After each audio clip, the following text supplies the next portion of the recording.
pagi, Pak Bukit. Selamat pagi, Bu. Bagaimana kabarnya hari ini, Pak? Baik, Bu. Kabar saya sehat ya, karena hari ini adalah hari pertama masuk sekolah. Jadi semangatnya juga luar biasa hari ini, Bu. Terima kasih untuk pertanyaannya, Bu. Oh iya, kabar baik, Pak ya. Nah, kira-kira ada yang ingin Bapak pertanyakan kepada saya?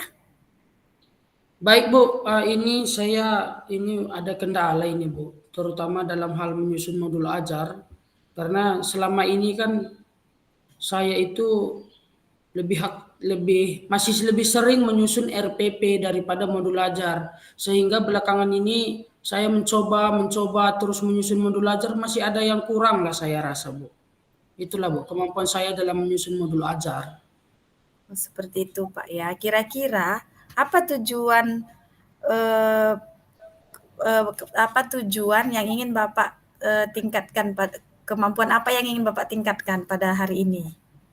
Ya itu, Bu, saya ingin meningkatkan kemampuan saya dalam menyusun modul ajar, Bu.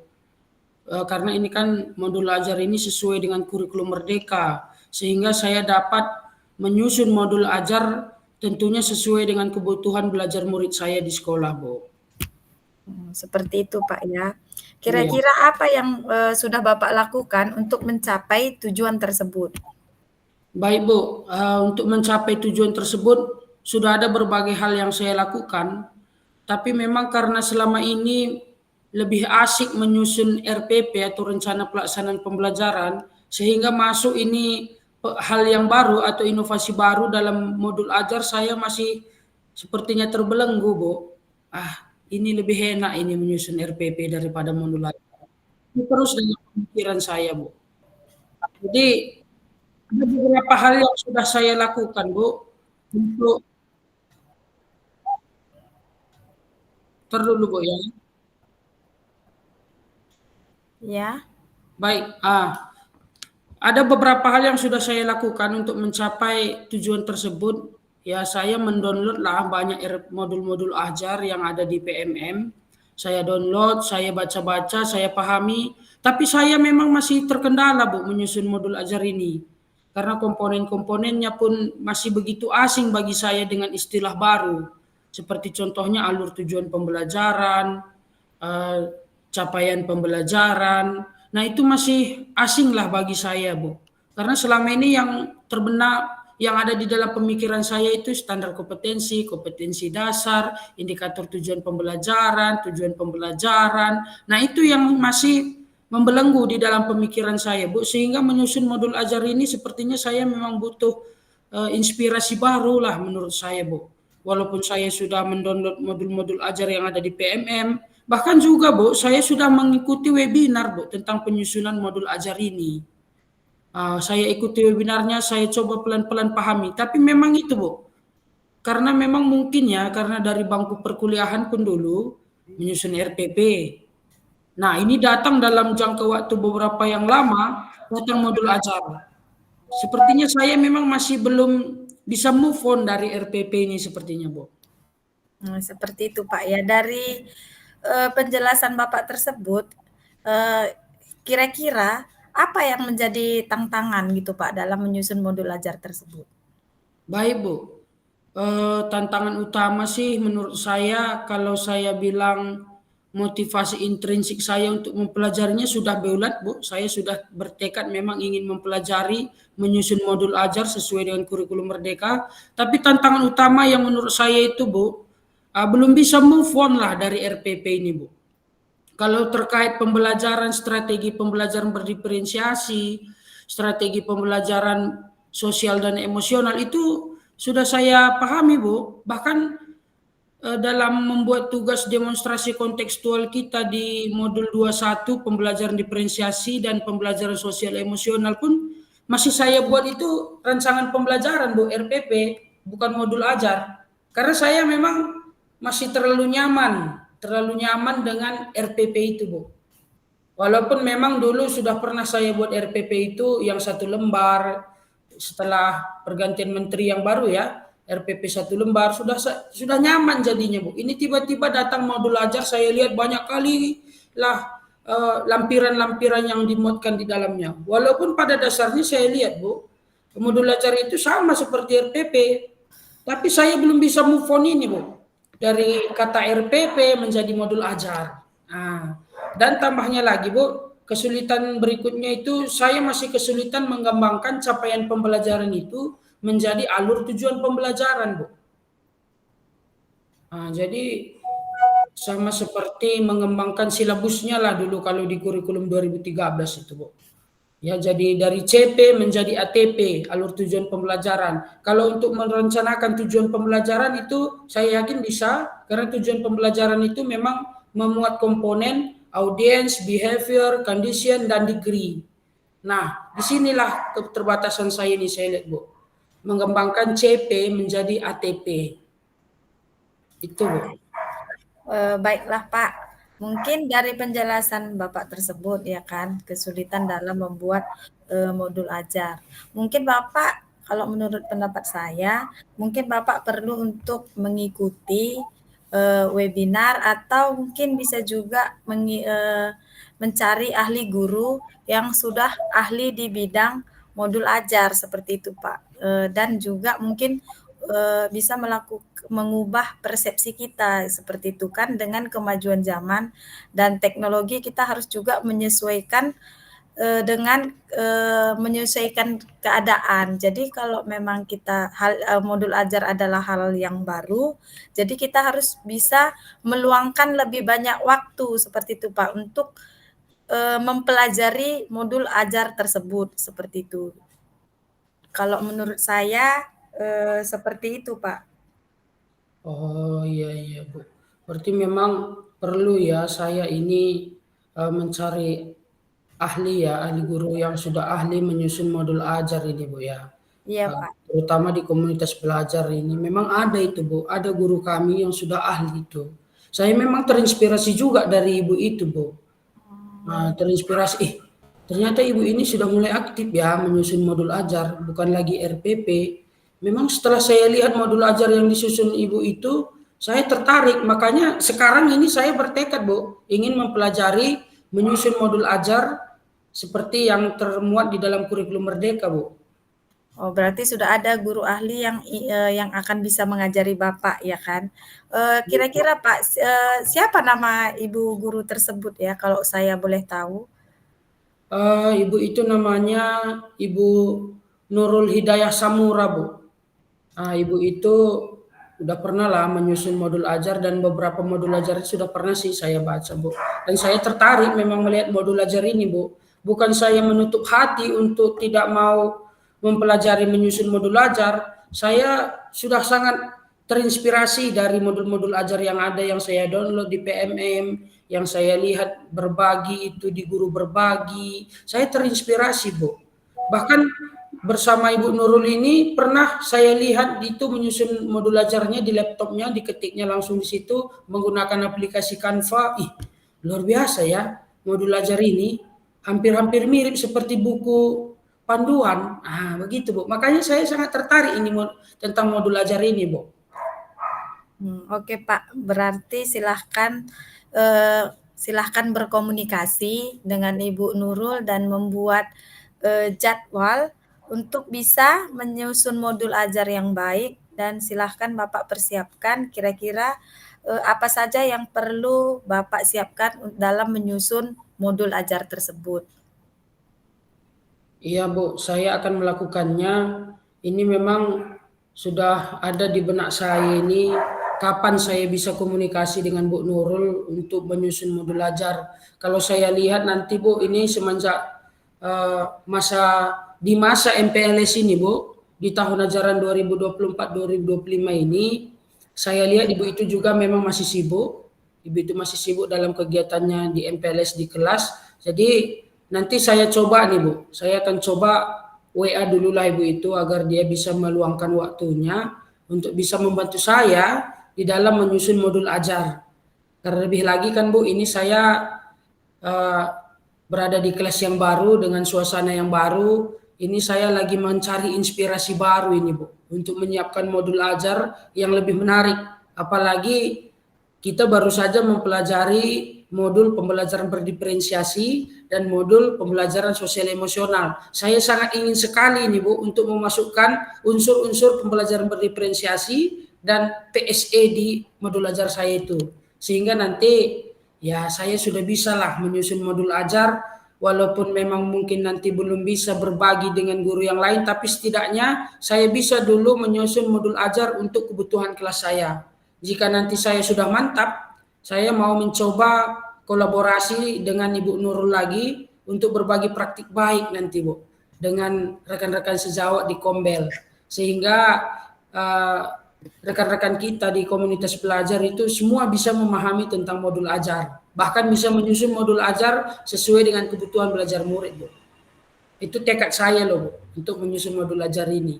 Berarti itu merupakan tekad juga dan salah satu strategi yang akan Bapak lakukan ya Iya untuk Bu, iya Bu. menyusun modul ajar tersebut. Iya. Baiklah Pak, saya rasa kita sudah selesai untuk hari ini. Silahkan mengimplementasikan strategi yang telah Bapak buat dan beritahu saya hasil yang didapatkan setelah melakukan strategi tersebut. Baik Bu, saya akan melakukan strategi ini, saya akan komunikasikan dengan Bu Nurul, saya akan berdiskusi dengan Bu Nurul untuk mengambil jadwal yang tepat, sehingga kami bisa menyusun modul ajar. Nah, setelah selesai nanti menyusun modul ajar itu akan saya sampaikan kembali kepada Ibu, bagaimana perkembangan kemampuan saya terkait menyusun modul ajar kurikulum Merdeka ini. Saya yakin saya pasti bisa, karena ini sudah dari motivasi intrinsik saya Bu untuk menyusun modul ajar. Terima kasih ya Bu. Sama-sama Pak.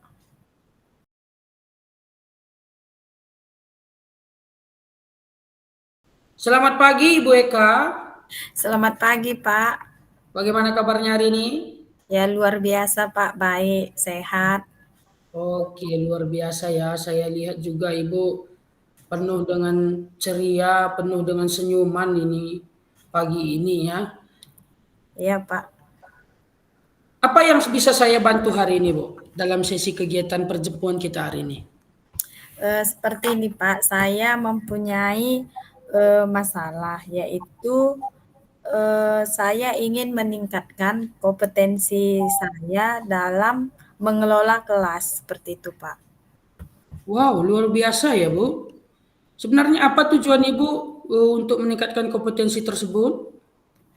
Nah, saya ingin suasana kelas saya itu eh, berjalan dengan baik dan memiliki suasana yang nyaman, kondusif, seperti itu Pak. Ya, baik. Jadi suasana yang kondusif, suasana yang nyaman itu memang kita butuhkan semua Bu sebagai pendidik, karena kita ingin anak-anak juga gitu merasa nyaman saat belajar bersama kita. Baik, apa yang sudah Ibu lakukan terkait mencapai kompetensi tersebut? Yang saya sudah lakukan, saya mencoba berbagai strategi, tapi menurut saya hasilnya belum efektif seperti itu Pak. Saya sudah mencoba juga kan dengan membuat strategi pembelajaran yang menyenangkan seperti pada saat mengenalkan, misalnya mengenalkan pembelajaran dengan menggunakan infokus seperti supaya menarik perhatian anak-anak seperti itu. Tapi tetap aja suasana kelas itu kurang efektif menurut saya karena pada saat kegiatan pembelajaran berlangsung masih aja ada anak yang tidak mau mengikuti pembelajaran seperti itu Pak. Menurut saya Oh, yang saya iya. hadapi. Berarti masih ada Ibu lihat anak-anak didik kita di kelas Ibu itu masih ribut berarti Bu ya, ataupun masih kurang aktif. Baik, apa sebenarnya tantangan yang Ibu alami dalam masalah ini Bu? Tantangan yang saya hadapi yaitu, pada saat saya menyampaikan materi dari pembelajaran pada hari itu, tidak semua anak-anak bisa fokus untuk mengikuti pembelajaran, seperti itu. Masih ada Oh, aja anak yang, ribut, bahkan mengganggu temannya, seperti itu, Pak. Dia bukan hanya tidak mengikuti pembelajaran di kelas, tetapi juga, mmm, mengganggu temannya untuk, belajar, seperti itu. oh, berarti ada gangguan-gangguan yang dilakukan anak-anak ya sama temannya ya. Baik itu aja ke tantangannya, Bu? Eee, Selain itu juga mungkin, tantangan yang lain mungkin, saya mungkin juga kurang mempersiapkan gitu ya, Pak, ya, kurang Oh, mempersiapkan, strategi pembelajaran yang menarik bagi semua anak gitu kan, karena pembelajaran yang saya buat itu mungkin menarik hanya sebagian. Seperti itu, oleh sebab itu, tidak semua anak bisa kondusif dalam mengikuti pembelajaran, seperti itu, Bu. Itu salah satu tantangannya gitu. Saya juga ingin belajar untuk menemukan strategi pembelajaran apa yang bisa membuat anak-anak seluruh anak bisa, mengikuti pembelajaran dengan baik, seperti itu. oh, iya iya iya. Jadi ada beberapa tantangan yang Bu. Nah, dari beberapa tantangan yang Ibu utarakan itu, apa yang Ibu butuhkan untuk mencapai tujuan utama tadi, yaitu kemampuan atau meningkatkan kompetensi mengelola kelas, Bu? Apa yang Ibu butuhkan? Kalau menurut saya yang saya butuhkan, mungkin saya mencari, sumber, belajar untuk Ya, bisa sumber belajar yang bisa meningkatkan, kemampuan saya dalam menciptakan kondisi kelas yang kondusif. Nah, selain itu, saya juga akan, berkolaborasi dengan, rekan kerja saya, seperti itu, Pak. Karena kalau misalnya di TK itu, di dalam satu kelas guru kan ada berdua, satu guru kelas dan dua satu ya. pendamping. Mungkin saya akan berkolaborasi juga dengan guru pendamping saya untuk menciptakan gitu, strategi pembelajaran yang terbaik, yang bisa mengkondisikan anak-anak itu supaya bisa mengikuti pembelajaran, dengan baik, seperti itu.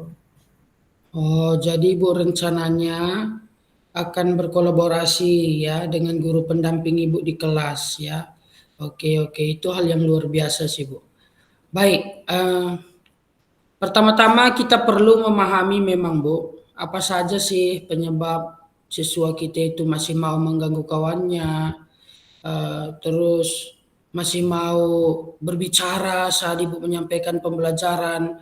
Apakah memang strategi seperti yang Ibu sebutkan tadi, apakah strategi itu sudah bisa mencakup seluruh murid kita sehingga dia merasa senang belajar dengan kita? Atau memang strategi ini perlu lagi kita kembangkan agar mencapai atau mencakup semua anak-anak itu bisa senang belajar sama kita, Bu. Ya, atau apakah karena memang mereka ingin menarik perhatian ibu, anak-anak kita yang lasa ataupun suka ganggu kawannya ya kan? Bisa saja kawan anak-anak ibu itu cari perhatian dia Bu, caper dia Bu. Ya saya caper lah, karena dia merasa kurang perhatian atau bisa saja kurang perhatian di rumah dia Bu. Jadi sampai di sekolah dia cari perhatian gurunya. Nah, baik. Eh, atau ada lagi yang menurut Ibu, mengapa anak-anak itu lasak ataupun suka berbicara atau ganggu? Ya mungkin, salah satunya tadi yang seperti Bapak katakan juga, mungkin, mereka adalah mencari perhatian kepada saya, seperti itu, pada gurunya. Karena Iya, memang banyak, eee, anak-anak biasanya itu anak yang kurang perhatian di rumah, iya. itu, salah satu dibawa ke sekolah supaya dia mendapatkan perhatian mengapa dia ribut, dia ingin ditegur, atau mungkin pada saat kegiatan pembelajaran dia ingin terlibat aktif seperti itu, Pak. Mungkin kita, seperti, dalam misalnya, dalam kegiatan pembelajaran dia harus dilibatkan, misalnya membagikan buku temannya, atau mungkin, atau mungkin, kalau kita perlu sesuatu kepada kelas di kelas yang lain seperti itu, mungkin kita bisa suruh eee untuk misalnya menemui guru yang lain, di kelas yang lain, seperti itu. Iya, iya, ya. Saya pikir memang Ibu sudah menemukan ini sebenarnya kendalanya ya. Anak-anak itu membutuhkan perhatian. Memang gitu, Bu. Banyak anak-anak itu sekarang gitu. Karena di rumah mereka kan saya lihat perhatiannya hanya kepada handphone, bahkan mungkin saja orang tua juga kurang perhatian. Jadi kalau sudah di sekolah, dia pengen diperhatikan itu, Bu. Iya, Seperti yang Ibu sampaikan tadi, minta disuruh ngambil ini, senang dia ya kan Bu. Apalagi anak TK ini kan masa psikomotoriknya ini, aktif-aktifnya Bu. Atau mungkin ada terkait dengan materi pelajaran Bu, pengemasan materi pelajaran. Seperti Ibu kalau sampaikan tadi sudah menggunakan Infocus ya kan. Nah, tapi mungkin ada lagi kira-kira yang perlu ditambahkan Bu? Saya rasa kalau misalnya menggunakan Infocus, menarik buat, anak, tapi hanya, sebentar gitu, Pak. Hanya Oh, tidak bisa fokus dalam jangka waktu yang terlalu lama seperti itu. Karena kan memang, anak TK itu fokusnya hanya sebentar saja, kalau hanya menggunakan Infocus seperti itu. Mungkin nanti saya akan buat, eee, dengan metode, praktek langsung seperti itu, Pak. Seperti yang saya ketahui sebelumnya, misalnya kan kita, melaksanakan pembelajaran berdiferensiasi itu, anak-anak itu kan, memiliki 3 gaya belajar. Mungkin untuk anak yang kinestetis, yang tadi terlalu banyak aktif bergerak, saya akan membuat, kegiatan yang memang melibatkan dia supaya aktif gitu, agar dia tertarik untuk mengikuti kegiatan tersebut, seperti itu. Misalnya, mungkin kalau memang tadi anak yang lain, misalnya menonton video, mungkin dia akan praktek langsung seperti itu. iya, iya, iya. Karena nanti Ibu sudah semakin mengakomodasi berarti ini ya kebutuhan belajar anak kita. Yang tertarik video, Ibu sediakan video. Yang tertarik gerak-gerak seperti anak-anak kita yang lasa itu ya, yang suka ganggu kawannya, Ibu buat kegiatan. Berarti inilah gambaran yang menurut Ibu memang ideal untuk mencapai kompetensi yang Ibu sampaikan tadi ya, untuk mengelola kelas. Inilah gambaran ideal yang ingin Ibu capai. Baiklah, eh, ada lagi kira-kira yang Ibu sampaikan terkait gambaran ideal terkait kompetensi mengelola kelas ini, Bu? Saya rasa seperti, itu Pak, dan mungkin saya tidak akan, lupa seperti itu kan, memberikan penghargaan kepada anak tersebut gitu kan. Karena anak-anak yang kurang perhatian itu tentunya jika kita memberikan penghargaan seperti itu, dia akan merasa senang gitu, berasa bahwa dia itu diperhatikan dan merasa, nyaman bersama kita. Jadi kalau anak-anak sudah nyaman bersama kita, tentunya dia akan senang mengikuti materi pembelajaran yang akan kita sampaikan, seperti itu. Oke, berarti ada beberapa hal gambaran yang sudah Ibu sampaikan tadi nih. Ada memberikan penghargaan, ada Ibu mengaktifkannya terkait pembelajaran berdiferensiasi, Ibu memberikan konten yang sesuai dengan kebutuhan belajar murid. Nah, ini sangat menarik memang, Bu. Jadi dari semua gambaran yang sudah Ibu sampaikan ini, kira-kira kapan ini bisa Ibu laksanakan untuk mencapai kompetensi tersebut, Bu? Saya rasa saya akan, melaksanakannya, kan karena minggu ini adalah minggu MPLS, mungkin saya akan Hmm. melaksanakannya, ketika pembelajaran sudah aktif, seperti itu Pak, mungkin minggu depan. Baik, baik. Ada yang Ibu butuhkan terkait untuk melaksanakan gambaran yang Ibu sampaikan tadi? Yang saya butuhkan mungkin saya akan, seperti saya katakan sebelumnya, saya akan membuat rencana Iya, seperti membuat, modul ajar terkait dengan materi pembelajaran yang saya, akan lakukan, seperti iya. itu, mengelompokkan anak sesuai dengan kebutuhannya, dan saya akan berkolaborasi dengan guru pendamping, seperti itu Pak, agar pembelajaran yang saya rencanakan itu dapat terlaksana dengan baik, seperti itu. Oke. Baik, saya harap Ibu bisa segera melaksanakannya agar cita-cita atau tujuan yang ingin Ibu sampai tadi, yaitu kompetensi mengelola kelas, segera terrealisasikan. Ya, baiklah, saya rasa kegiatan kucing kita hari ini sudah selesai, Ibu. Saya harap Ibu bisa segera melaksanakannya, mengimplementasikan strategi-strategi dan gambaran yang sudah Ibu sampaikan, dan saya yakin pasti Ibu akan berhasil dalam melakukannya. Tetap semangat Ibu agar mencapai kompetensi yang ingin Ibu capai. Ya Pak, terima kasih untuk masukannya. Salam sehat dan bahagia. Oke Bu, salam sehat, salam bahagia buat kita semua. Terima kasih, selamat pagi ya Bu. Selamat pagi. Ya.